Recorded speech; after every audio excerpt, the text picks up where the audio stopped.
Perfect. Got it. So welcome everyone to the October 2025 Power BI for Enviro's meetup session. Thanks everyone for dialing in. Sorry it's been a few months since our last session, but we're very excited and yeah, really happy to have Nikki guest speaking for today's session.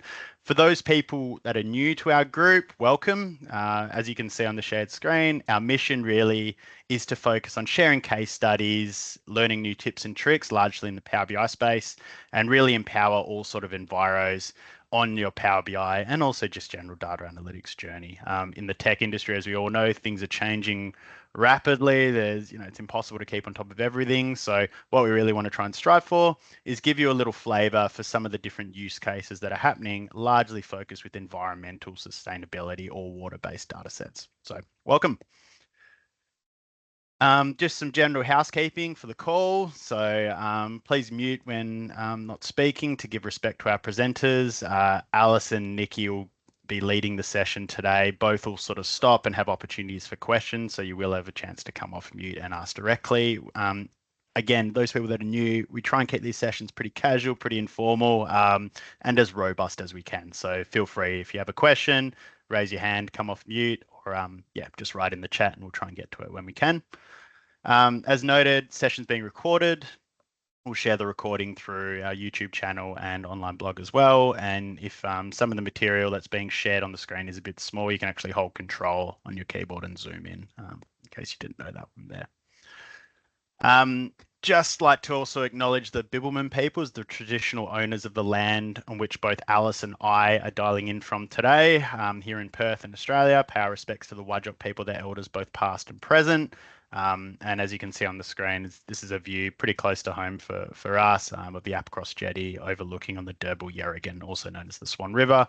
I'd also like to extend the acknowledgement to the traditional owners from where everyone is dialing in from, whether it be across Australia or internationally as well, to the Indigenous peoples of your lands. Alice and I, in case you don't know, we run Discovery Eye. We sort of host the meetup and put it on, try and aim for every month, but it's as frequent as we can get to. But yeah, this is the sort of work that we do. So if you do have any questions or potential projects or want any training in largely Power BI for environmental data sets and these sort of ideas, feel free to hit us up. It's the sort of space that we work in. But on to today's session, which is why you're all here and to call today, and thank you again and welcome. We're going to talk about how you can use Power BI to make carbon abatement investment decisions. And I'll just go through the summary. You might have seen it in the meetup, but just so we've all got context on what we're going to be learning about today. So investments in projects that aim to capture and store carbon in vegetation and soils are often based on potential cost effectiveness. So that approach can overlook the people and the communities who live where these projects happen. So that social side of things, the very people whose participation and support determine whether we consider these initiatives to be successful or not.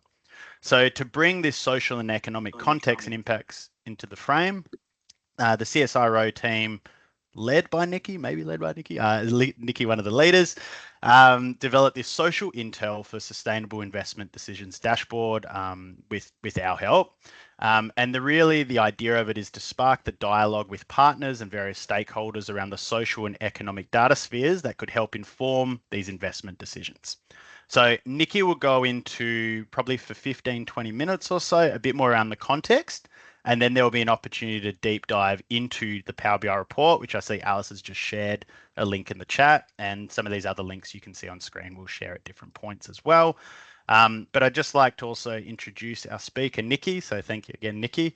So Nikki Dunbar is an economist in CSIRO's agriculture and food team. Her research is guided by the main question, how do we manage natural resources to achieve sustainability in a time of significant environmental change? And I think everyone on the call can agree we are in that significant environmental change period right now. So some of Nikki's current work is really improving the use of socio-economic information in sustainable agriculture investments, policies, and markets. So what she'll guide you through today, if I click to the next slide, is the reasons behind the need for this dashboard. And she'll talk to how the initiation ideas begun within the team, some of the brainstorming workshops. You'll see the results of some of those initial scratch markings on mock-ups and different things, and then how it translated into the dashboard that you can now access through the publish to web feature that we've now made available, which is on the CSIRO project website as well. So That's enough from me as in terms of introduction. I'll now hand it over to Nikki, and Nikki, yeah, feel free to take it away from here. Thank you very much. Sure. Thank you, Christian and Alice. I will pop some slides up to help us. Loading.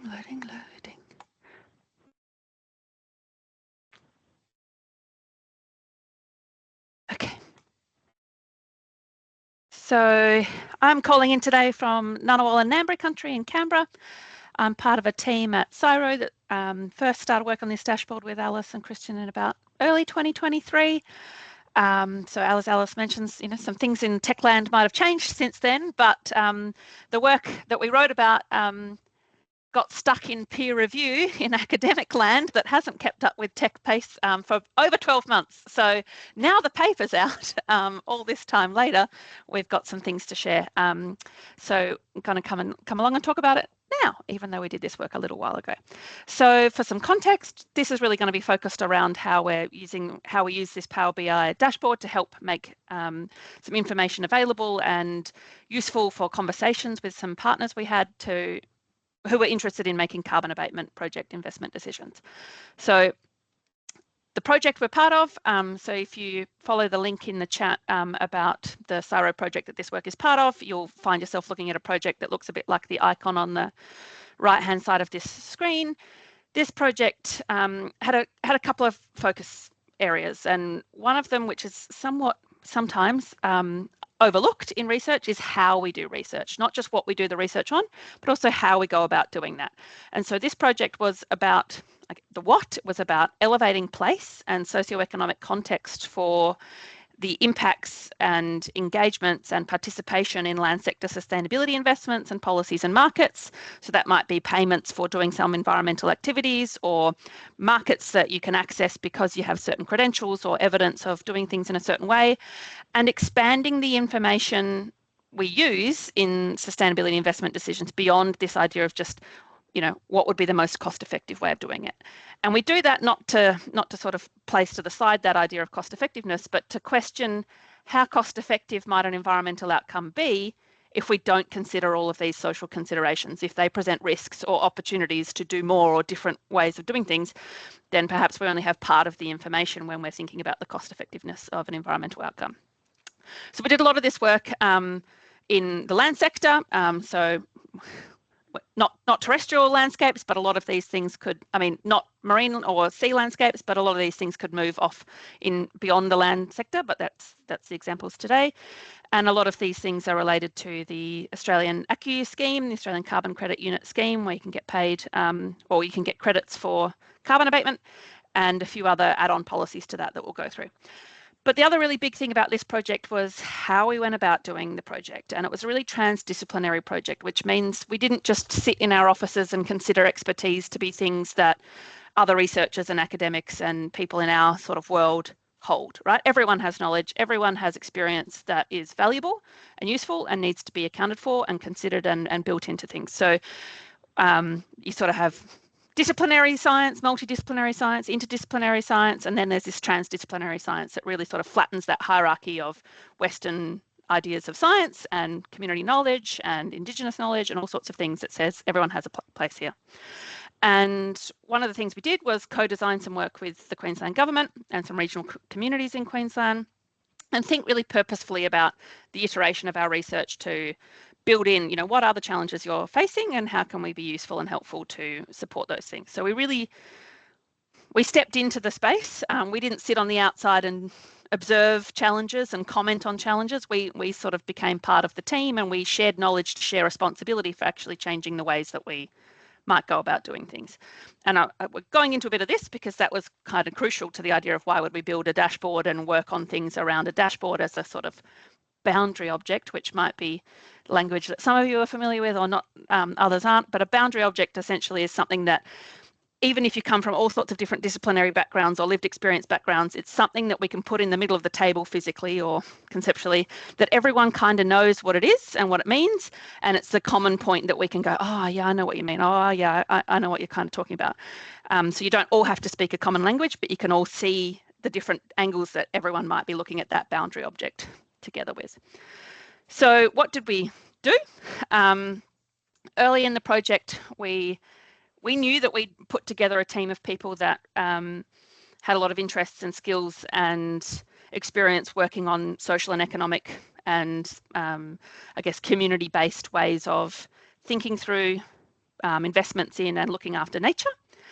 And we knew that some of the policies and markets that were really beginning to ramp up or had been going for a while now were really focused on environmental outcomes and a little bit less on people outcomes. And if they both came together, then that was a fabulous win-win, but perhaps not terribly well designed for that. So we built a partnership with the Land Restoration Fund in the Queensland Government, and that fund sits on top of the Australian Carbon Credit Unit Scheme, which is the federal legislation and scheme that rewards the storing of carbon in soils and vegetation or the reduction of carbon emissions from certain approved activities. So the Land Restoration Fund has $500 million to invest in carbon farming or carbon abatement in areas that have, potential to grow carbon, but also in areas that have important other environmental characteristics, so the Great Barrier Reef or places like that, in areas that can look after threatened species and their habitats. So that's the kind of picture of the koala there in the middle. And this third thing for land restoration for social and economic sustainability. So collectively, the Land Restoration Fund has some nice processes to go through to say, right, if you want to put in an application to our fund, we'll check it against all of these criteria and ways that you can map these regions to say you have this soil type and this climate type, and if you planted these trees and did all these other things, we can model and project how much carbon you could grow and whether you're in a region that has this threatened species that lives there and all those things. And they were really interested, and we're really interested in going, what about this social and economic angle? What information are we using to help us make decisions around that? And how are we bringing that into the decision to invest? So that's the kind of real world example of the case we're working on. The next slide I'll go to here is just a little bit of the conceptual or the kind of background to why we would look at this as a research problem. So the goal we had was to develop and integrate socioeconomic co-benefits into decisions, which were perhaps just a little bit of a happy accident in some cases for lots of projects until recently that we've really started to think about co-benefits a bit more seriously. So the kind of very generic base transaction is this idea that landholders would plant some trees or do something to their land, and it would achieve some amount of carbon abatement, and someone would pay them for that. And oftentimes it's the government that's paying them for that. So there's sort of carbon abatement flows one way and credits or the money kind of flows the other way. And then we looked at that and we said on all the points along that chain, which we've really simplified there, what are the social conditions that are going on or that we need to think about? So down at the landholders, we're thinking a lot about the social conditions that support engagement. How do they participate or why do they participate beyond just the biophysical conditions of their land? And then they actually do an action to plant some trees or change their land management. And what are the social impacts of those actions? And then there's some buyers who are thinking about investing in or paying for these things. And there are questions we had around what are the market signals to encourage investment in social outcomes, and what data is being used for informing these investment decisions around social outcomes. So that's basically how we thought about it. And then we thought, we've got this challenge here that was a central challenge around all of our project, was this idea that at the local scale of a property or a community somewhere in our case, Queensland, we can talk really well and we can describe really well with nuance and stories what it means to that community to do something, to plant all these trees, produce this many jobs, or helped this person who otherwise would have gone away to Brisbane to university and never came home. They came home and did all those things. If you are investing in this stuff, or if you're a government program trying to invest in this stuff, you need scale and harmonized data and numbers that you can compare, right? St George in Queensland is not the same as Noosa in Queensland, and what numbers and what spreadsheets do you use to help you know that difference that we all inherently know? And so we had this idea in the middle that there's got to be some tools and methods for integrating these two things or helping these two things talk to each other. So what we've done is really focus in on this. Can you see my mouse if I move it across here? Yeah. So we've really focused in on this. What is the social data we're using to inform investment decisions? And we've really thought about how can we use tools and data in a way that we can help it kind of do some of this top piece and also allow space for this bottom piece to kind of come together and talk to each other. So we called up Christian and Alice and we made a dashboard.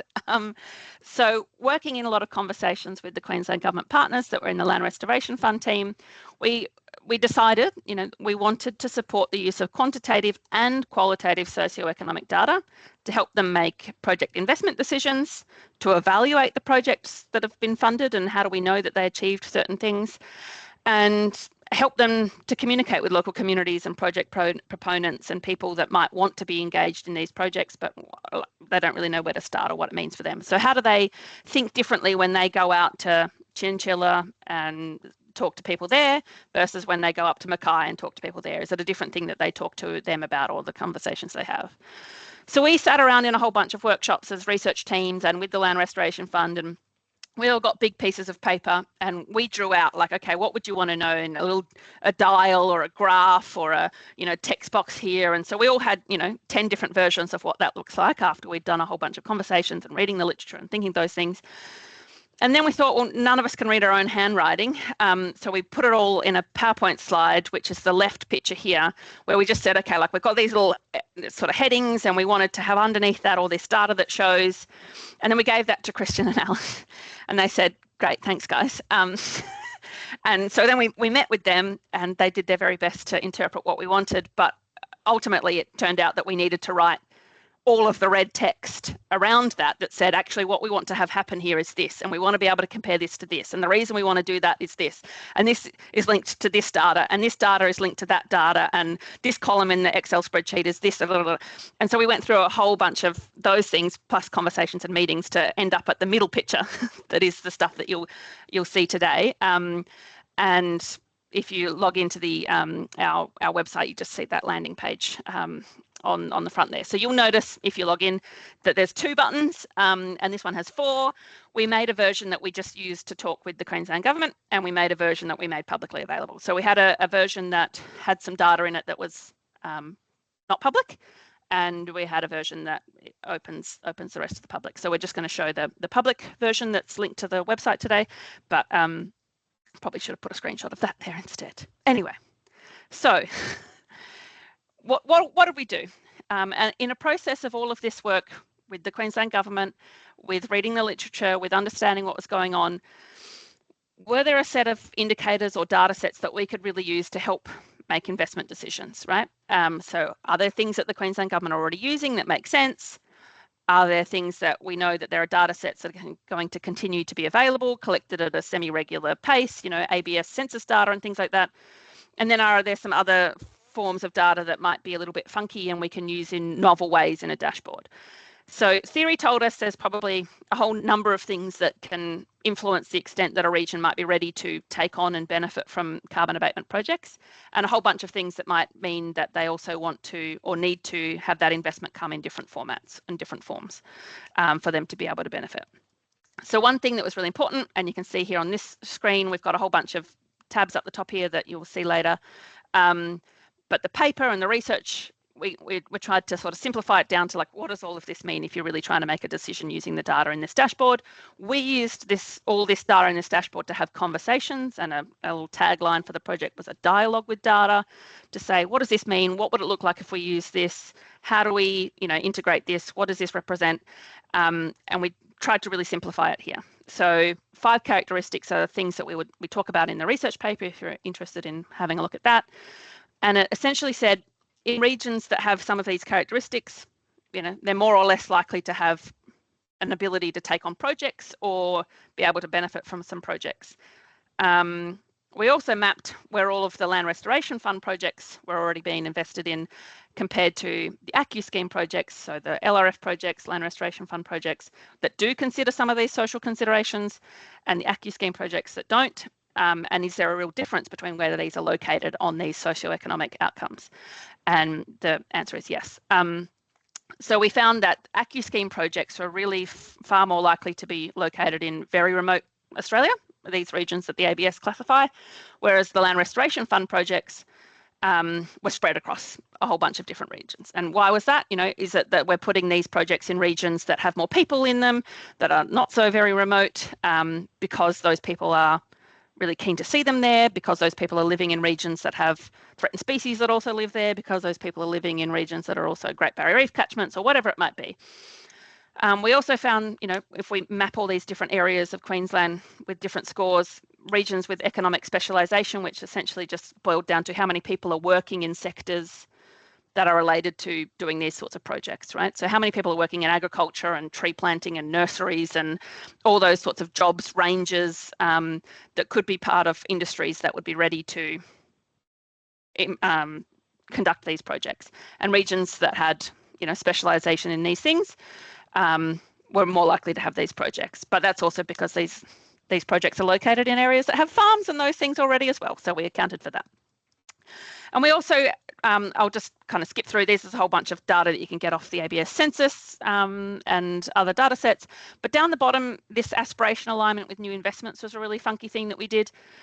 Well, funky if you're into this kind of thing, but I spent a lot of 2023 with my colleagues reading a lot of written reports and strategies and documents that all the local governments across Queensland, all the NRM regions across Queensland, Indigenous organisations across Queensland were writing, right? So they had thick documents or semi-thick documents about what they wanted to see in their region, what the challenges were in their regions. They'd already gone through consultation processes to put together a plan or a strategy for their region.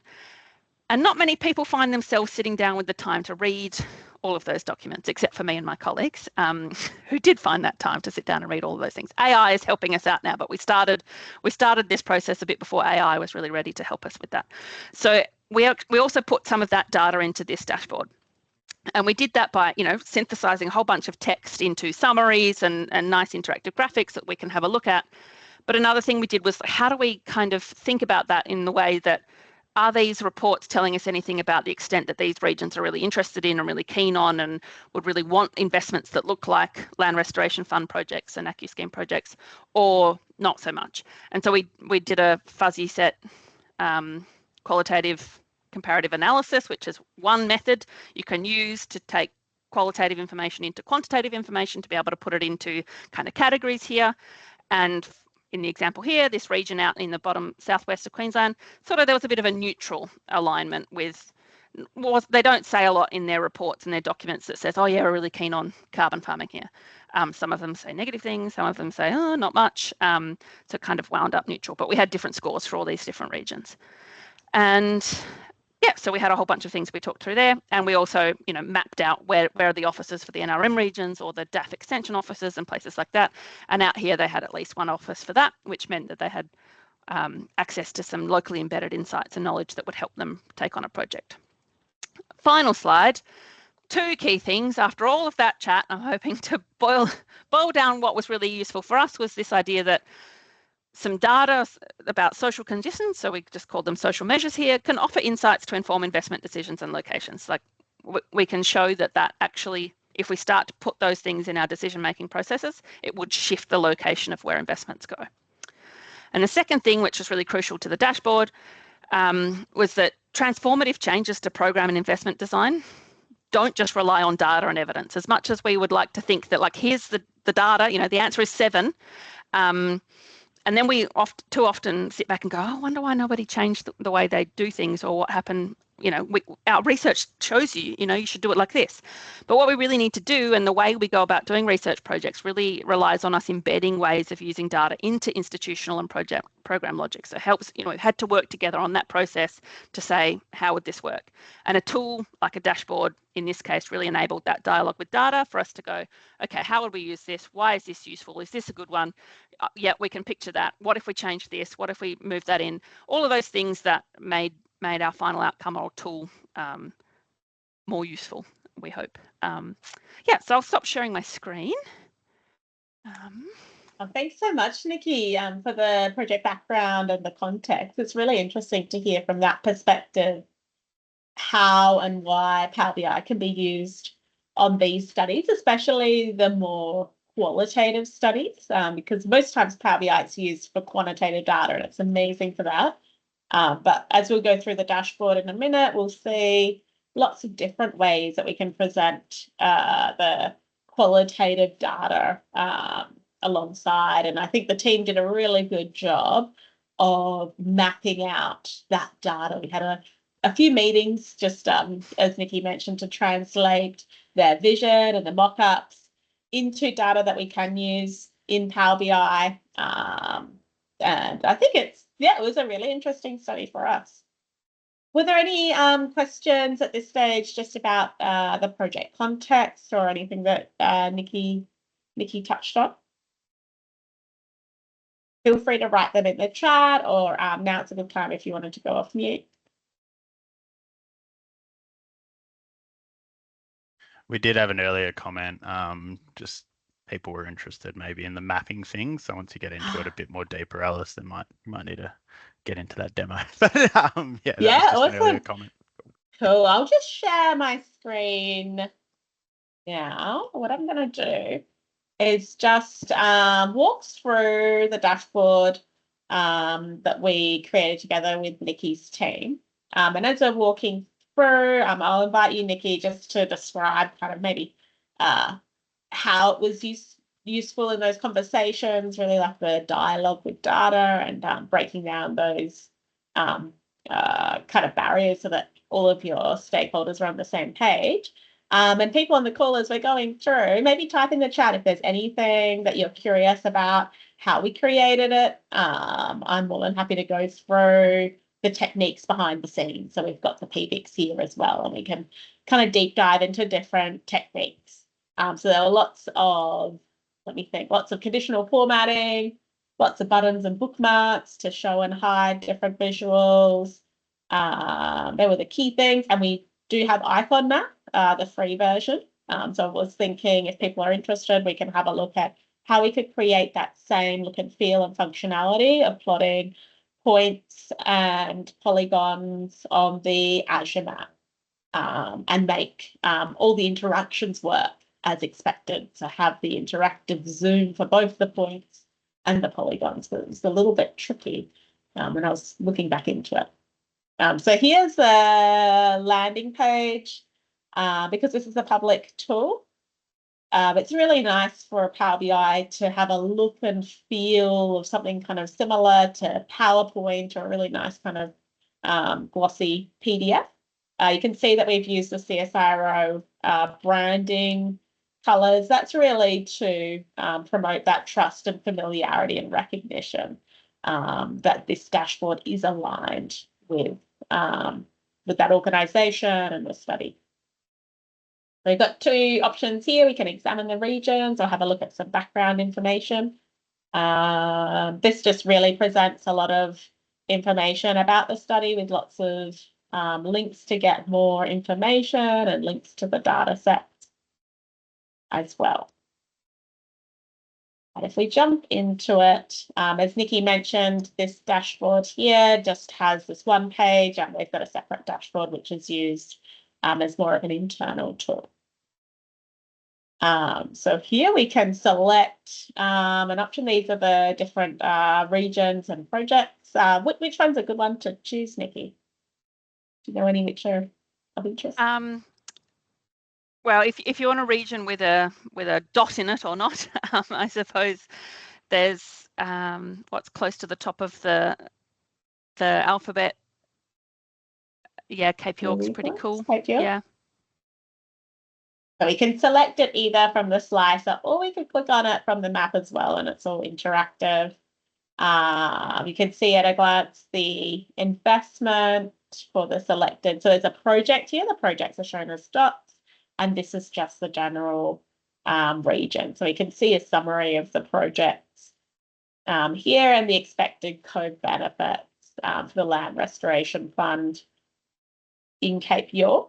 So I think we've got these different categories, and if we hover over them, then we can see what all the co-benefits are for, say, community resilience, and whether it was expected or not from this study. So do you want me to pipe in here, Alice, and just say, so when proponents of that project, when the people that wanted to own and do that project wrote their application to the Queensland government, they said in that application, you know, we are located in this place, we're going to do these things, and a consequence of doing these things, we expect that we can deliver you a project that includes First Nations people involved in the project management, and it's on First Nations land, and it's a location that also has all these attributes to it, and we're going to deliver it in a way that's going to create jobs, and we're going to deliver it in a way that's going to create skills and opportunities and those things, right? Mhm. And that's fabulous. That's what the LRF want, or the Land Restoration Fund want. But the question for us was, how do we know that if we invest in a region like that, you know, we can actually achieve those things? What's the information we can use to help them make investment decisions that helps those co-benefit expectations be real? And then at the end of the project or during the project, how do they know the project is on track in delivering those promised things? So that's what we were interested in here. Yeah. Back to you, Alice. Yeah, no, that's really good context. There's lots of information in this page about investments in carbon abatement for data in 2023. We just see we've got a couple of questions. Is the PTW hosted by the Queensland government? That was from Pat Bode. What's the PTW, Pat? Published to web, I think. Oh, published to web. This one, let me think. Nikki, are we hosting the published to web? I think yes. Yeah, I think this one's with us. Yeah. This one's with us. So I think sometimes in CSIRO, did you want to elaborate on that, Nikki, just how Power BI is used? Yeah, so if we wanted to own it, I guess we could park it somewhere on a CSIRO website, you know, but there are rules and restrictions and all these ways of going about things, and things moving and shifting all the time, that we just thought, we're going to work with our partners, Alice and Christian. We're going to make it available for this amount of time, and it's not going to be available for forever because the data is rapidly go out of date. And if there was funding available, if there was an ongoing project that said we want to keep updating it and we want to keep using this and we're going to keep, you know, doing all that stuff, then the trajectory of where this would live and who would own it and all those ways would change. But for this purpose and this thing, it's online in this format, so that people that read the research paper can come and click and play, or people that are interested in thinking about it can come and click and play. So if the purpose of sharing it publicly was different, then it might be hosted or live somewhere different. Yeah, and Power BI published to web, it's free to do, so it's not costing us any money to create that link. All you need is a pro license, which we've got. So there's no maintenance on our side. It's a really good solution. So often it would either be the clients who we work with, they would host it on their tenant, especially if they are continually updating and maintaining the underlying data. And that's what we usually do. But for other projects like this, maybe where there's not obvious Power BI data champion internally, because you do need that pro license to stay with that person, otherwise it the links break, then we're more than happy to host it. Mike asked a question: what are the most useful socioeconomic data sets? I'm going to be really annoying, Mike, and say it depends what you want to know. So for this purpose, what was really crucial was, what is legitimate, feasible, accessible data, right? And what is the definition of that? And that is data that perhaps, you know, comes from an organisation such as governments that is trusted and that we know about, and that we know is going to get regularly updated or, you know, collected every 5 years or something like that. That if we're trying to build a project like this, it says, okay, if we're making investment decisions into the future and we're going to use this data, if the Queensland government shift the way they do things, then we want to be, you know, pulling in data that isn't just from this research project that we collected once, right? So we kind of had to balance all of those things. Their priority investment plan kind of outlines in there what they would say is the data and the sort of sources of things that they would rely on. So we considered that. So we have a lot of data from the Australian Bureau of Statistics. We have a lot of data from the Queensland state government. We have a lot of data from written reports and things that are part of legislated reporting requirements. So we expect that those reports would have to be written every however often, because it's a legislated requirement that they do. So some of the key data sets we used were, ABS census and ABS business counts, and all the data that's in this dashboard is linked in that background information page if you wanted to go and find the actual data set that sits behind the variable or the data that's sitting on the side. To know the kind of the counts of Indigenous businesses, we drew on Supply Nation and the Office of ORIC, Office of Registrar of Indigenous Corporations. You can search in there, you know, different areas and different types of businesses that might be operating there. So we used that as well. Yeah.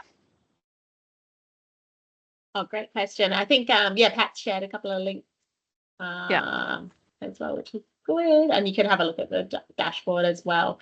The final question, sorry, just what does total ERF mean? If you go back to the investments in carbon slide, Alice, the ACCU scheme used to be called the Emissions Reduction Fund, the ERF. So total ERF just means the total number of ERF projects is all that means, I think, hopefully, to clarify that.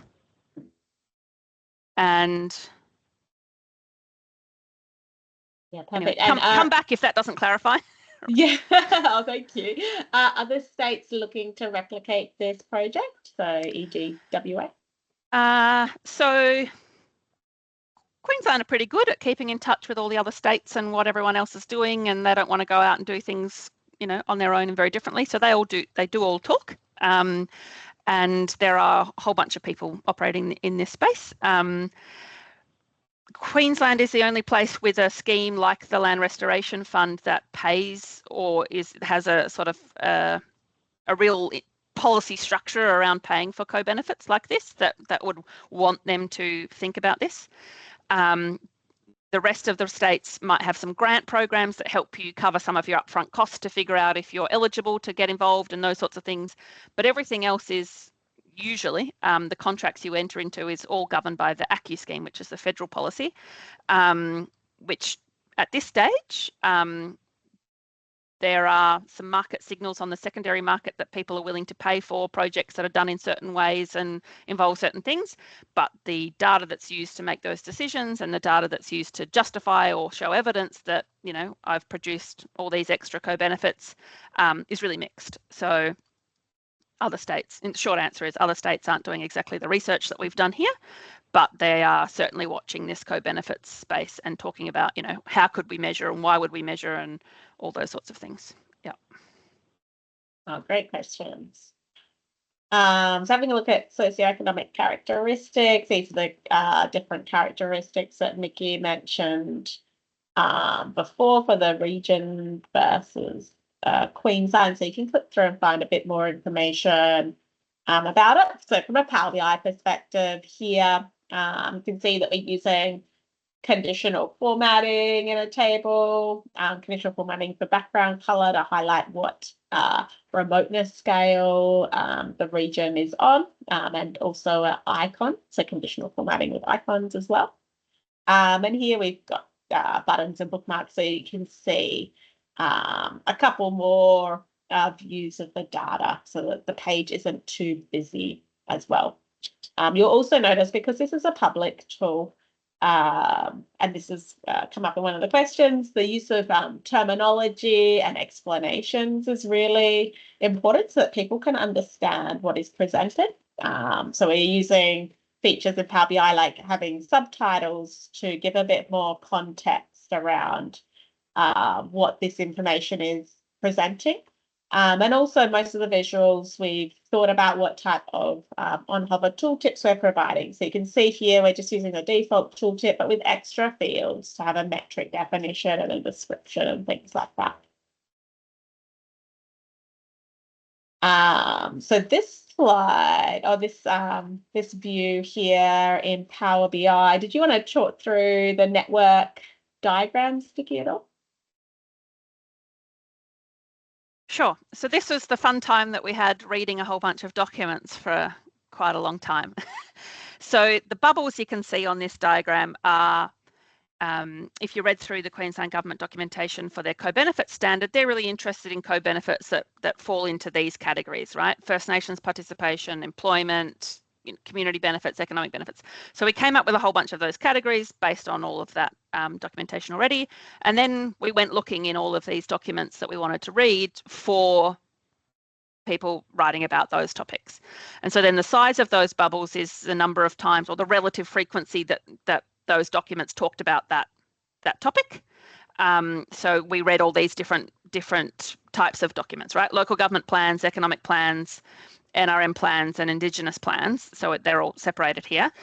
And that size of that bubble is, the relative frequency. So for example, the economic plans talk about First Nations participation and economic, but they don't really talk about the other ones. And on the Indigenous plan, skills is really little and human rights is really little, and the other ones are bigger.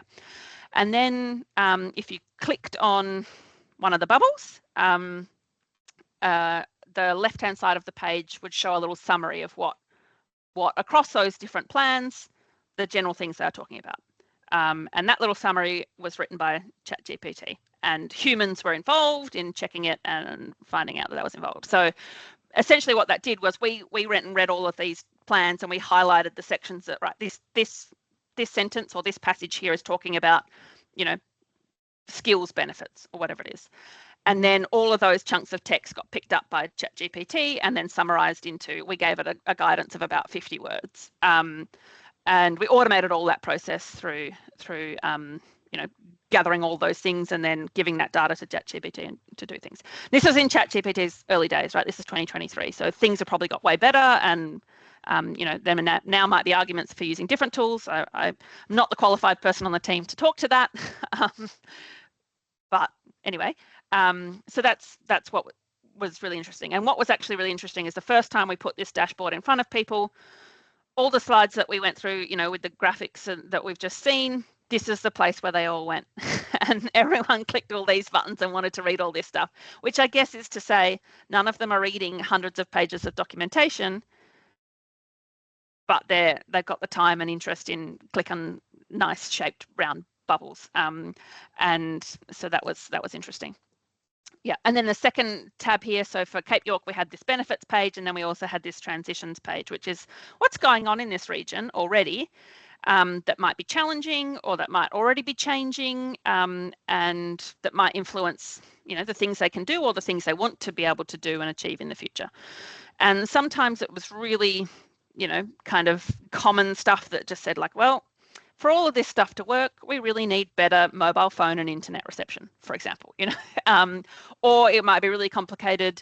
There's a bit of this going on, there's a bit of this going on, all sorts of things. And so we sort of went reading for all of those things. And same again, the size of the bubbles or the relative frequency.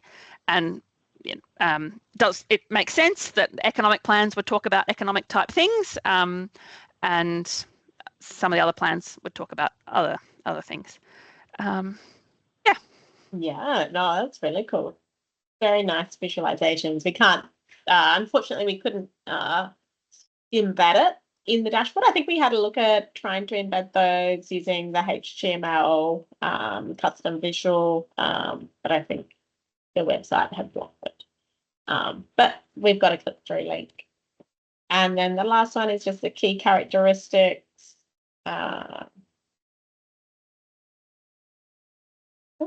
Sorry, my computer's being a bit slow.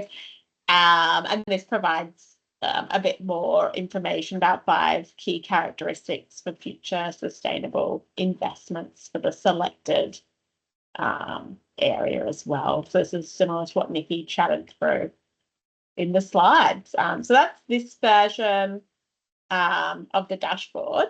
Were there any questions about any Power BI components that people have seen, or anyone really interested in exploring any of the techniques a little bit further?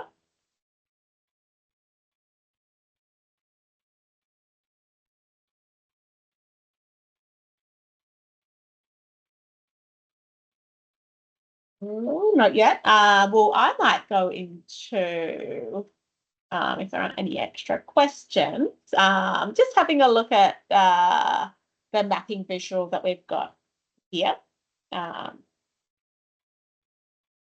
Can you please show the data model for this report? Yes, we can. We'll do that quickly. We've got a lot of data in this report. look, from a lot of different sources. So it doesn't look like a typical data model or typical nice star schema. But majority of the tables are related based on the area. So that's the area which we're using for the slicer and the map. That's the common link between all of these. Some of the data sets have relationships with a dimension table, but mainly it is based on the area. A lot of discrete different packages of information. So it's not that pretty of a data model, but with lots of discrete, we've got lots of individual fact tables, and some of them have their own dimension tables for building out those visuals. The individual region, the project boundaries incorporated into icon map with WKT. Yeah, so that's how we've done it in this study. So as we've seen before, icon map's really good at visualizing points and polygons using WKT or well-known text. So that is a text form of a spatial file, which is a combination of all of your points, of the vertices, say a polygon, as text. So that's how we've done it in this dashboard here. And we've got, for the projects, we've got latitude and longitudes as well. So in this visual at the moment, what we've got is just standard for icon map. We're bringing in the points as latitude and longitude. And then we've also got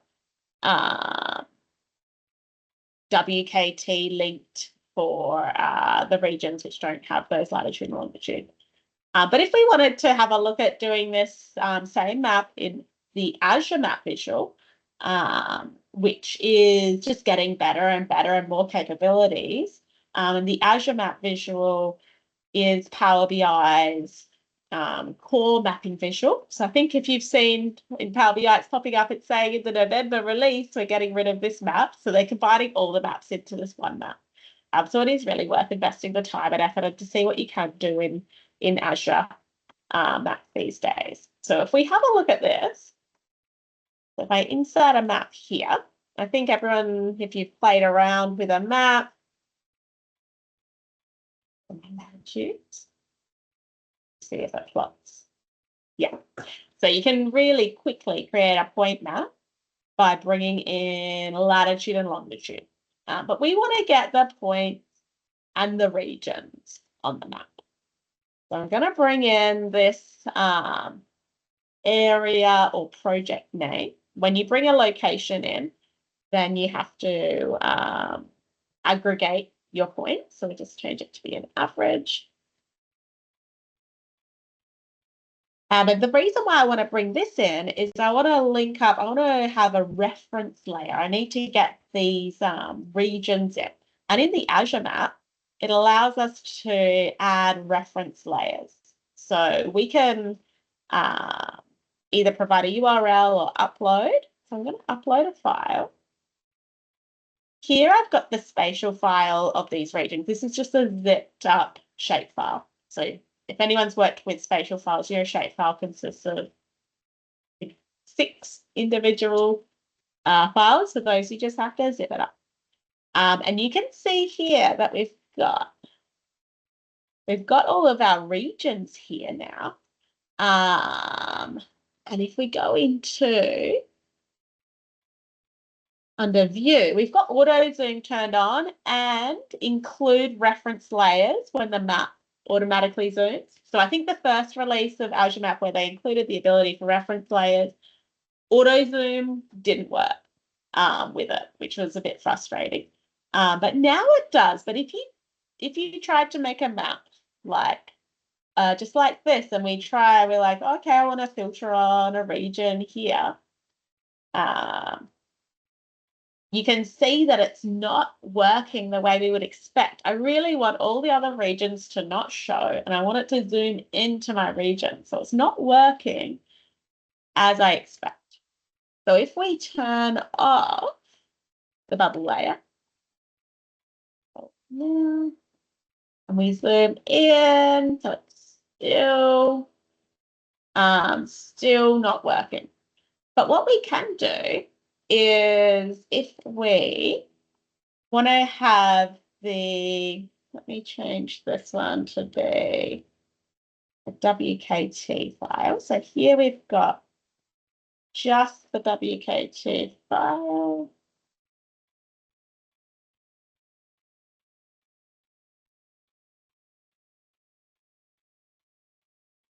Project name, turn off bubble.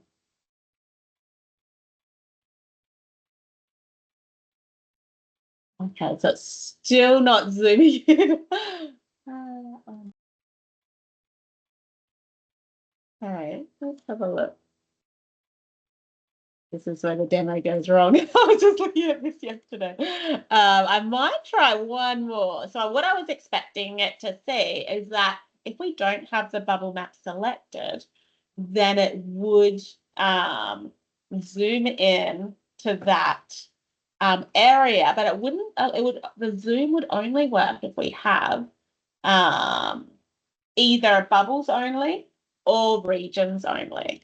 But what I found works as a bit of a workaround for this, and I'd be keen to hear if anyone else has different experiences, is if you create a WKT file, so well-known text file, so this is just a CSV file of your regions and points in the same CSV file. So I can show you what that looks like. We go like this. Here we can see that we've got all of our points and our polygons as well. And if we zoom in, yeah, so that's working now. So we can zoom in to our points and we can zoom in to the polygons as well. So I think that's the way that I've found that we can, and you can obviously change your formatting here under the reference layers. We could change the fill color and the border color. You can see it's all conditionally formatted as well. We can put on tooltips. We can put on report page tooltips as well. So when you hover, you can see information like that. So it is, I think the Azure map is coming a long way, but that was a little bit of an unexpected behavior. I thought if I added my points in as latitude, longitude, and had a bubble map and had a reference layer for those regions, the interactions would work as expected. But what I found was that if I had both reference layers and points, then the zooming only worked for the points. So hopefully that's a tip that helps if anyone is interested in seeing what the WKT file looks like behind the scenes. With this, we can just have a quick look. And maybe also, Alice, quickly while it's loading up, just how you generate your WKT files in terms of pre-processing tools. Yeah, so this is what it looks like here. We've got, these are the regions, and down here we've got the points. A point is just literally point, and then the latitude and longitude coordinate pair. And if you did want to create a WKT file, it's just a different format of a spatial file. You can use tools like QGIS to save. So that's a free open source mapping program, which allows you to save shape files as WKT. So I think we've got a few blogs going into how to create a WKT file and how to work with them for icon map. So it's really good if you have created icon maps in the past and you've got a Power BI report already set up with WKT, then you can transition it to the Azure map, and Azure map is now available for published to web reports as well. So that's really good. Were there any other questions? I see a question here about small multiples. Yes, so we did use, what one we're looking at here is this chart here, and this is a scrollable chart. And what we've used here is the 100% stacked bar chart with the small multiples. So that's really nice. It allows you to scroll through and compare projects, or if you just select one region, then it just looks like a normal chart. So we've just sized it so it fits.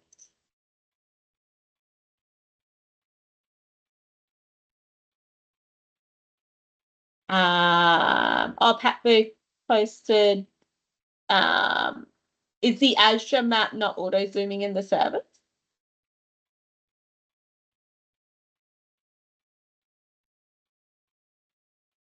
Yeah, so Pat's just shared a link to a forum saying that Azure map might not be auto zooming in the service. The original date for that request was back in September 2024. So I think probably yes, back then that auto zooming into the reference layer wasn't functional, either in Power BI Desktop or the service. But from our experiences, I think it should be working or resolved now. Yeah, so I'm using September 2025. I do know, yeah, that was an issue at the start. I haven't published this one to the service. I'm trying to think. We do have another report where we are using Azure Map with reference layers, and the zooming is working. Doesn't have points on it. I'm not sure if that's an issue, but I haven't tested. Oh yeah, no, we have. We've got another project where we're using points and polygons, and we published it. I didn't notice any issues, but I might check. Should be working okay, but if using 2024 version, yeah. So it's really important. With Power BI, as we know, it does get updated monthly. I think there were a few teething issues. I wasn't that impressed with the Azure map when it first came out, but it is getting much better. And it is a good option because icon map, that is still in my opinion the best mapping visual out there, but now that it comes with a license fee, it's not as accessible to organizations. Like if you already have to pay for Power BI, then you have to pay for another license on top of it. If the focus of your study isn't mapping, but you do want to have a map with that extra contextual information in it, it's good to know that Azure Map can do a lot of the kind of base functionality that icon map can do as well. And just for those people that where mapping may be a big component of your Power BI reports, and maybe you did want to go down the Icon Map Pro route, I just shared links earlier to both the Icon Map Pro visual through AppSource, but also Tacantus is James Dales, the author of the original Icon Map and now Icon Map Pro. Tacantus is his new company that sort of runs both the Icon Map Pro and also the Icon Map Slicer as well. Two really good visuals, but again, they do come with a license, which quite often, if it's a small scale study, can be a bit of a whole point. Oh, amazing. All right, well, I think that's all of the questions. Thank Nikki for jumping in. We can please show us how you did the tooltips and bookmark. Yes, of course. But what I might do first is just wrap up, just if people did need to jump off, and then I can go over that one as well. But thank you so much, Nikki, for your time today and for coming along to present this study at the user group. I think it was a really interesting one, a little bit different. And it's really nice to hear about the evolution of the dashboard and how that data is being used.